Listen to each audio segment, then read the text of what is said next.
Station, this is Houston. Are you ready for the event?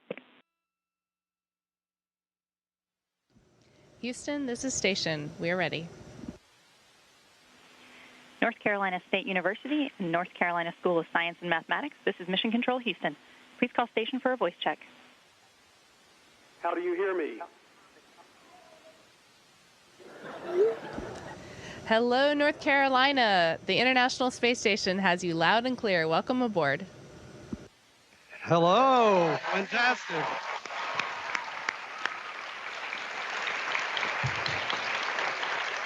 Christina, you've got a room filled with people from North Carolina State University and North Carolina School of Science and Math and schools from all over our state. We're thrilled to be with you. Thank you for giving us some of your time today. And we've got a group of students that can't wait to ask you questions. And one more thing, go Pack. Go Pack. Sir, it's my pleasure to be with you all today, and I couldn't be more excited to share this moment with you, and I'm looking forward to your questions.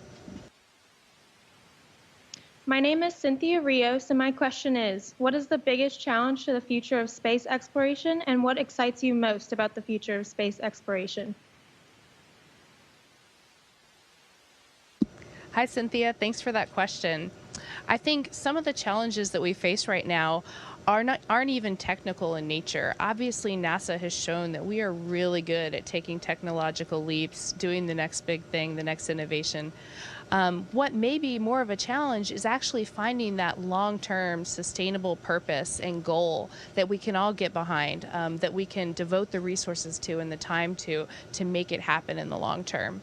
I think the most exciting part about space exploration right now is exactly what NASA is pursuing, which is the Artemis program. That program is going to get us back to the moon by 2024 and then have a sustained human presence on the moon by 2028.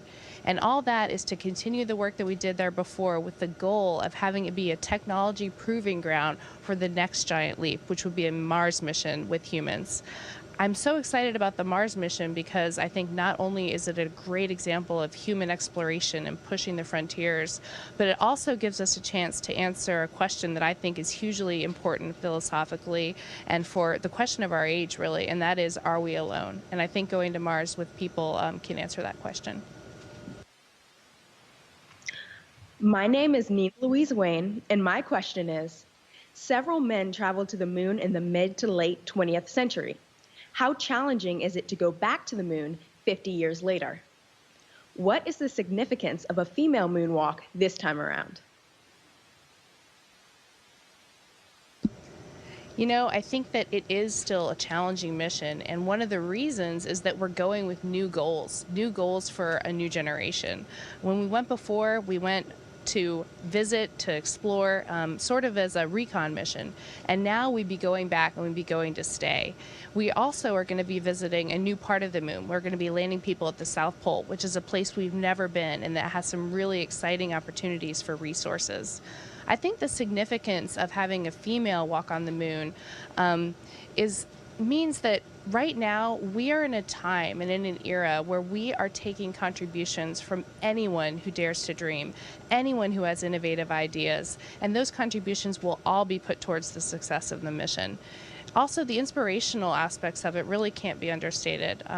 We're looking at a time when it is so important that all future American innovators see STEM fields as a way that they can contribute to these exciting goals and these exciting successes that we're coming together to accomplish.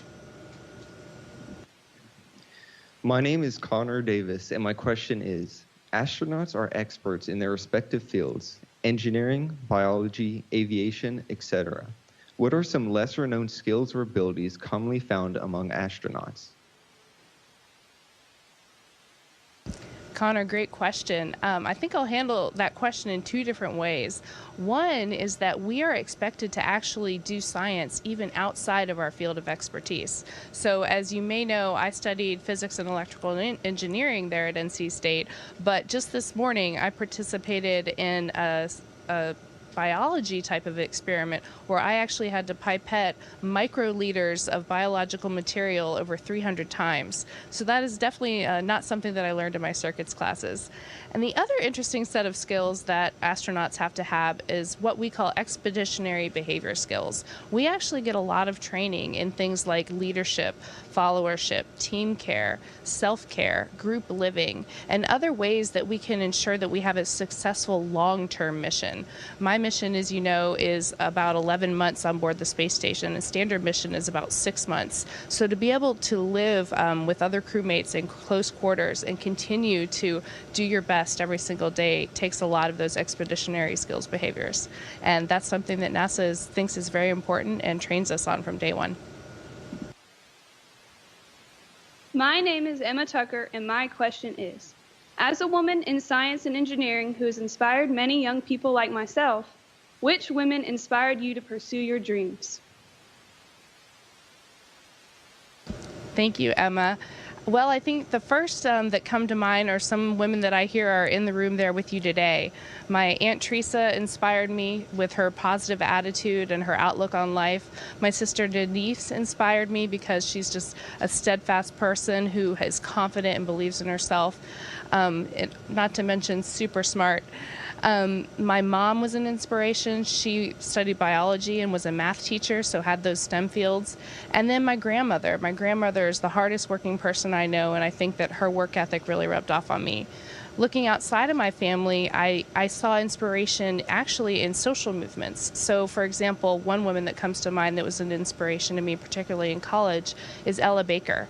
Ella Baker did a lot of work in the Raleigh area. She founded the Student Nonviolent Coordinating Committee through some of her work at Shaw University, and she was instrumental in the civil rights movement.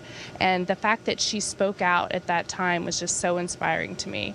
So I look around at basically any woman who was strong, that believed in themselves, and that wasn't afraid to take on their own dreams full speed ahead. Those are the types of people that really inspire me.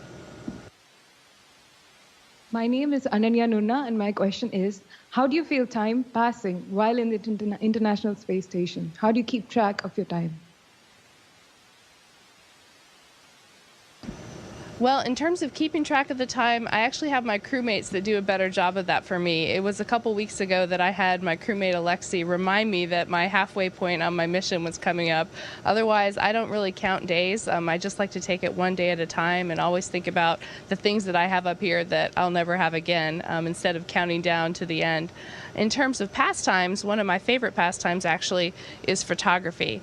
And this is one of my favorite tools for getting that done.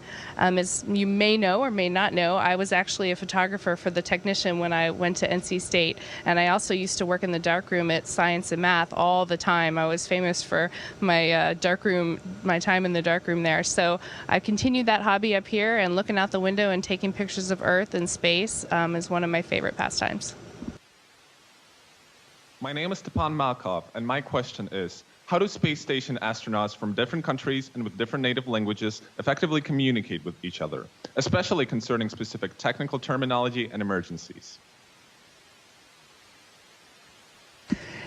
That is a great question. From the time I started my astronaut candidate training, I started learning the Russian language. Here on board the space station, there are kind of two official languages, English and Russian. And so all the astronauts that participate, even from other countries such as Japan and the different European countries, like for example, right now we have an Italian astronaut on board, we all speak both English and Russian. I will say it's kind of funny because I learned so many technical terms in Russian that for a long time I could talk about emergency situations, valves, thermal conditions, digital control loops for navigation, no problem in Russian. And where I actually had more trouble was just having a normal conversation with someone about what they maybe did over the weekend. So luckily, after having many months on board with my Russian crewmates, I'm a little bit better at small talk as well. But we do share common languages. The Russian crew members also speak English. When we are in the Soyuz vehicle, which is the Russian spacecraft that brings us to and from the space station, Russian is the official language. When we're in the U.S. and partner sections of the space station, it can be either Russian, English. We're kind of interchangeable.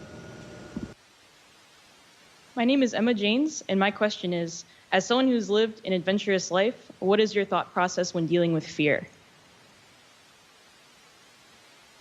Yep, thank you for that question. Well, for example, feeling nervous about speaking in front of a lot of people. Luckily, right now, that's not as much of an issue since I can't see you all.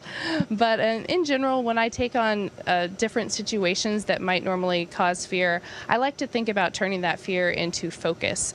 I am a big preparer, so I prepare for different things that I'm going to experience by actually going through the mental exercise of putting myself in those situations and practicing how I'm going to react to those situations, both in my actions and things I'm going to verbalize.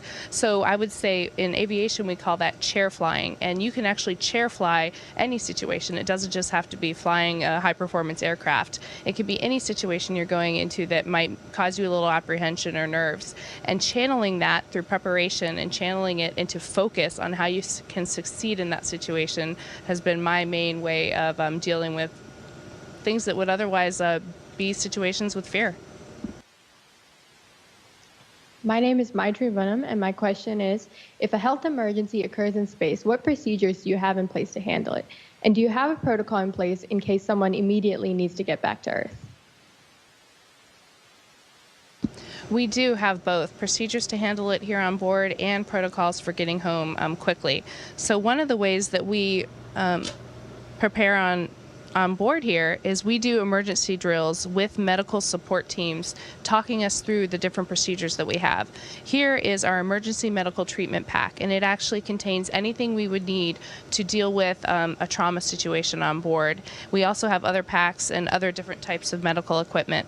So we talk through, we have telemedicine operations and availability with surgeons on the ground that are in our mission control at almost all times. And then furthermore, we can do an urgent descent in the Soyuz vehicle if it was needed for medical reasons, and we can be down on the ground from undocking to the ground in just a few hours. My name is Jeremy Peterson, and my question is, what advice or life lesson do you wish you had known when you were an NC State student that you have since learned and applied to your life or career?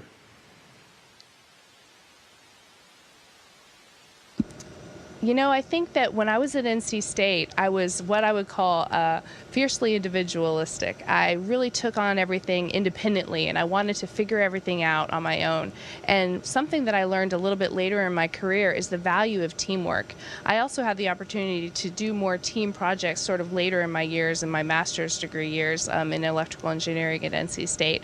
But I would say embrace teamwork, embrace your communication skills, embrace the things that help you to share and to get the most out of those technical skills that you're inevitably learning in all your classes. So that's the skill that I'd say has been most useful to me that I got a little bit later.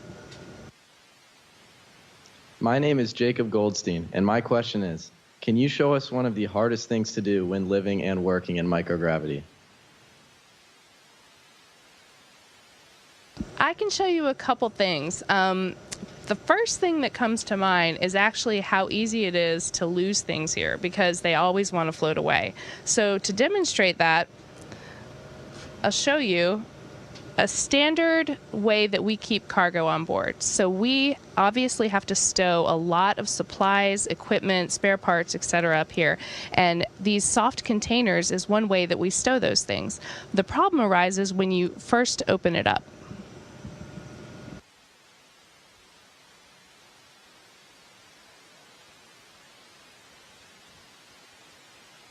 As you can see, everything wants to just fly out on its own. For example, this printed circuit board flew right out.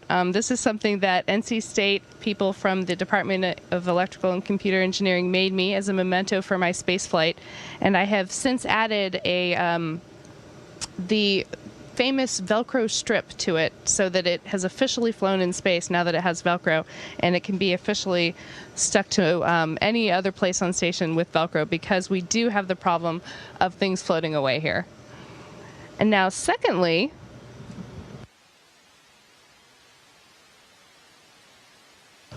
would be pouring yourself a glass of water.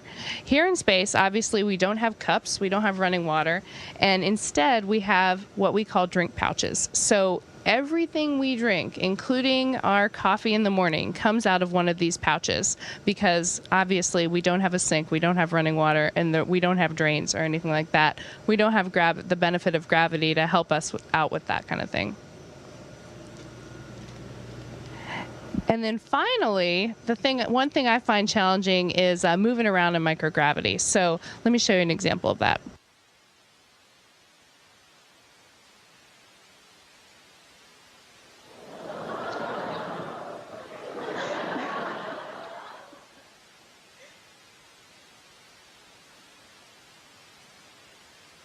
Now, I personally like bouncing around station like that. We have stowage everywhere on the ceiling and the floor, so it's easy to get around. In fact, my bedroom on station is actually in the ceiling, and I just bounce up when I need to go in there. So there's a lot of both pluses and minuses to microgravity, and like any place, you learn to live with the different challenges that you have in front of you. My name is Jessica Colley, and my question is, what is one thing that you are not able to do on the space station that you wish you could do? You know, day to day, I don't necessarily have a lot of things that I miss because, like I said, I just try and focus on the things that I have here that I won't ever have again. One thing, though, I have noticed that I occasionally miss is going outside. I love outdoor hobbies. I love rock climbing and surfing, and so I do miss doing those things. I miss the smell of the forest. I miss the smell of the ocean. But other than that, not too much that I actually miss other than my friends and family.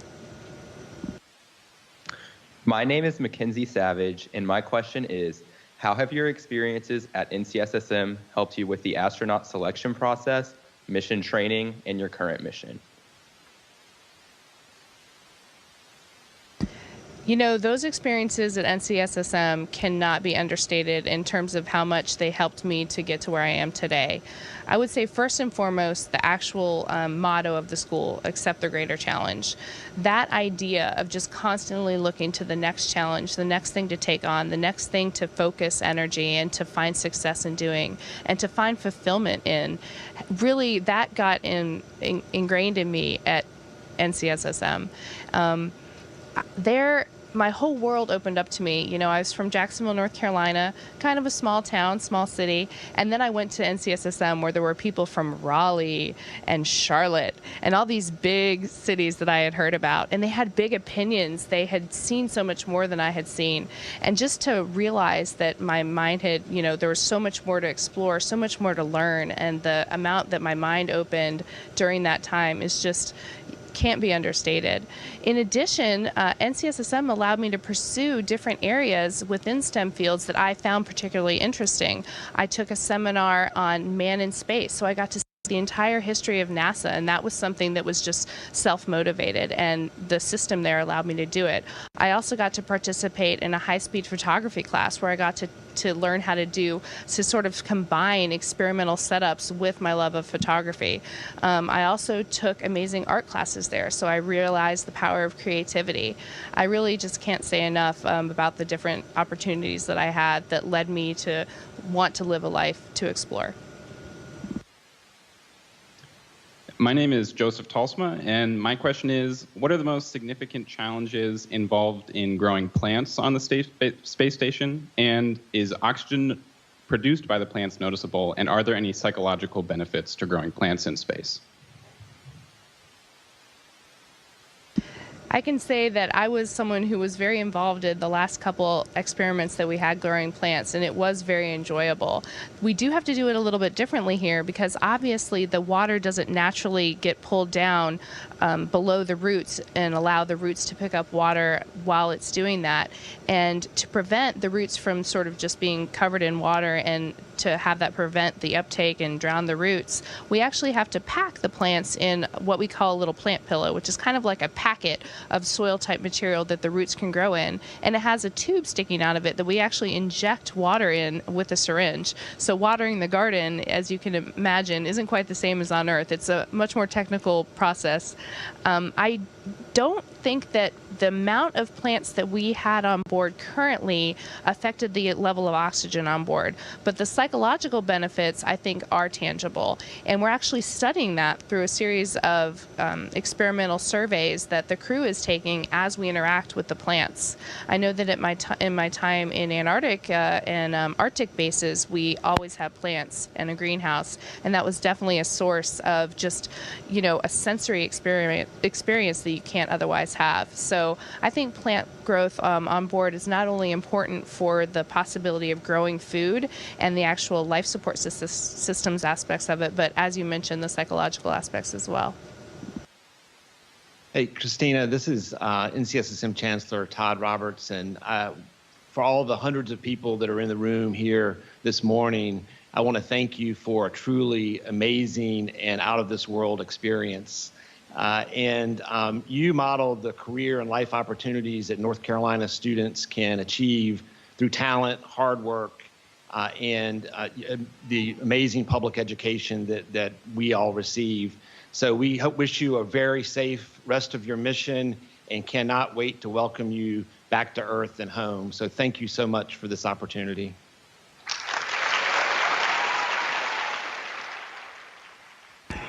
And sir, thank you for this opportunity. It has certainly been my honor to be a part of it and to hopefully inspire people. I know that when I look down on North Carolina, it inspires me up here. So thank you.